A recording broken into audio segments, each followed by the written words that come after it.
छी दुर्गा ओही भवानी, ओही भवानी, ओही भवानी। दुखिया लाचार के सुनियो कहानी, सुनियो कहानी, सुनियो कहानी।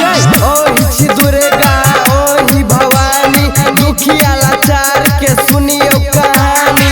हाथ जोड़ मैया हम करे छी पुकार, करू गिनती शिकार। दरस देखाबू अहाँ खोलियो केवार, करू गिनती शिकार। हाथ जोड़ मैया हम करे छी पुकार, करू गिनती शिकार।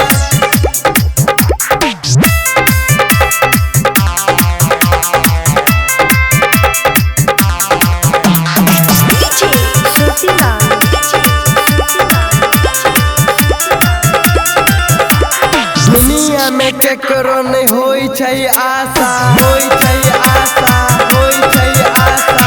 ओही पमा हमरा छै भरोसा, हमरा छै भरोसा। दुनिया में केकरो नहीं होई छै आशा, ओही पमा हमरा छै भरोसा। हमरो करू न मैया बेरा अब पार, करू विनती शिकार। हाथ जोड़ मैया हम करे छी पुकार, करू विनती शिकार। तरस देखाबू नहीं करू इनकार, करू विनती शिकार।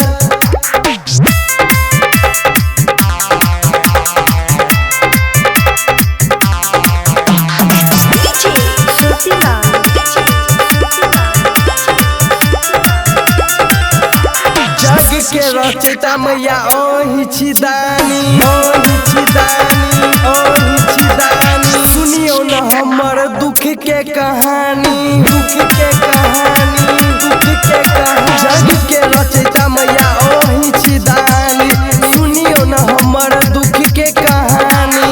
जिंदगी में हमरो करियो उधार, करू विनती शिकार। हाथ जोड़ मैया हम करे छी पुकार, करू विनती शिकार।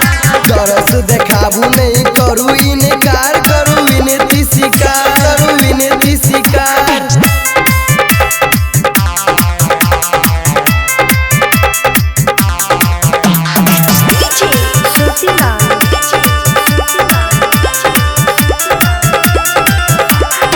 राइटर अशोक लिखे अहाँ के भजन ये, अहाँ के भजन ये, अहाँ के भजन ये। शुभम कुमार ये पूजा में मगन ये, पूजा में मगन ये, पूजा में मगन ये। राइटर अशोक लिखे अहाँ के भजन ये, शुभम कुमार ये पूजा में मगन ये। शिवम साजन यहाँ चरण में ठार, करू विनती शिकार। हाथ जोड़ खड़ा हम करे छी पुकार, करू विनती शिकार। तरस देखाबू नहीं करू